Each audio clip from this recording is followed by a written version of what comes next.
to South Africa now, where the number of rhinos being poached dropped last year for the first time since 2007. It's being put down to increased policing and combat operations.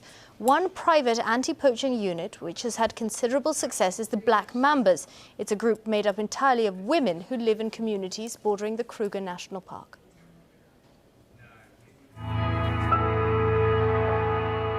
I love nature. Since when I was high school, I fell in love with nature. The rhino means a lot in my life. I see rhino as an animal that deserves to live. Every day when I woke up going to patrol the fence, I walk with that happiness that people can see us. They won't get inside our reserve. They will know that inside the reserve there is people that are working every day. It's a nice thing working inside the reserve because you will develop that life of the animals. It was 2012 when I first see the rhinos at Bush School.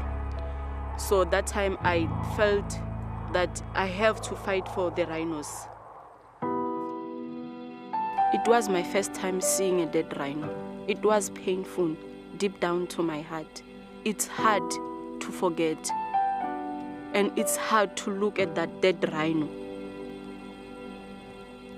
It is painful, scary, but it was the first time in 2015 inside our reserve, and it was the last time.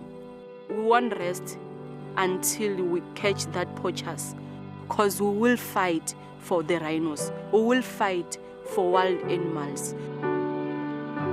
To be a Black Mamba, it changed my life a lot.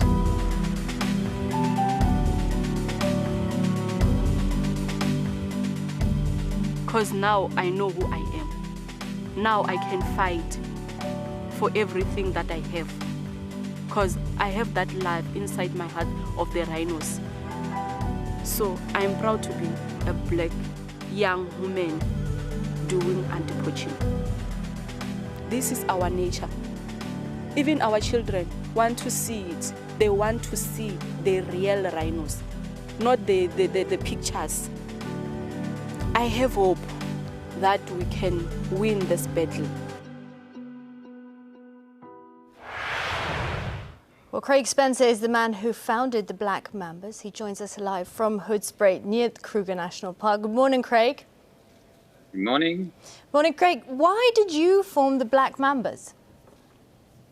Well, in 2013, when the rhino poaching sort of hit our part of the reserve, which is open to the Kruger National Park, we needed some different tools in our toolbox, some different angle. Throwing the same old rusty tools at the same old job, machine guns and militarizing our game ranger corps hadn't worked in the past. It had just sort of slowed it down a little bit, so we needed a different intervention. I think that makes sense. I think it's very interesting that they're not armed, whereas poachers traditionally are heavily armed. So how has that approach helped? We tried to model our anti-poaching unit on the British policing model. So the first level of defense is the bobbies on the beat, so to speak. And that's always been what's lacking, in our opinion. We needed that early detection, the eyes and ears, the visual policing, and somebody with a nurturing attitude, somebody who actually cared more about the rhinos than trying to catch poachers. So, we'd rather prevent the rhinos from dropping to the poacher's bullets than wait for the poacher to shoot the rhino so that we've got a strong case in court. As a conservationist, our job is actually to protect them, not to catch poachers. So, the Black Mambas added a different dimension, something that we never had before. It meant that we could also deploy our armed guards more appropriately to protect the assets if the poachers did slip through the nets. So when you went into these communities and approached these women, what was their response initially? Yeah, it's quite sad. We had hundreds and hundreds and hundreds of applications. It's obvious that there's a huge unemployment problem in the communities adjacent to the park. You put out an advertisement for whatever it is, and thousands of people will apply for the job, not quite knowing what they were getting themselves in for. And then, of course, during the training procedure, then a lot of them fall off the bus and so on. But, you know, the ones that were selected at the end, the 26 that were selected for the training, not a single one of them dropped off the training. And I think it gave them a sense of pride, a sense of belonging, a purpose. And Craig, what sort of a response have the Black Mambas had? What sort of a success level have they had? And can you quantify it? Yeah, I think, you know, for us it was quite an eye-opener to see exactly just how much antisocial behavior we had, both inside the park and in what we call the buffer zone around the park in the tribal lands.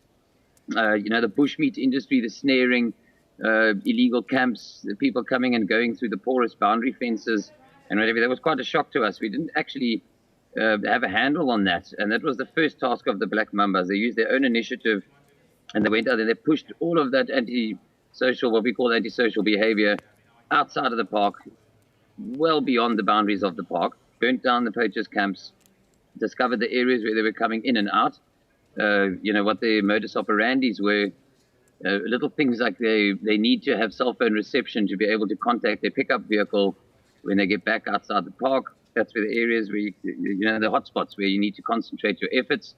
The snaring issue, you know, we were losing as many animals to poachers' snares than we were to the poachers' bullets. In fact, we probably lost more high-value or endangered species to snaring, non-selective poaching methods. And the fact that we had people living inside the reserve in little bush camps and things that you couldn't detect with a helicopter or anything like that because of the density of the vegetation. And the poachers rooted all of this out. They also became quite sort of aware of the behavior of the animals as well. So they knew which animals were using which water holes, you know, when they were most vulnerable on the landscape, and therefore where to focus their attention. So yeah, to answer your question, in the beginning, before we deployed the Black Mambas, in the first few months when the poachers discovered our rhino population, we lost 19 animals. They dropped like dominoes. We couldn't keep up with the autopsies and the crime reports. Very shortly thereafter, we gave ourselves until, that was in April, and we gave ourselves until March, September. Gave ourselves until September to deploy. And after deployment, we relaxed, and after 13 months, we hadn't lost a single rhino. Since then, in the 3.5 years, we've only lost 7, whereas our neighbors have taken quite a hit. So we've actually just displaced the problem elsewhere. But at least I can say in our neck of the woods, no more animals have been lost to snares, and no more animals have been lost to poachers. Now, Craig, you're a private citizen. Why is the government not dealing with this? Why do you have to do it? Yeah, it's quite a challenge. You know, to have a 3-leveled approach to anti-poaching, I think, is a luxury item that we can afford in the private sector.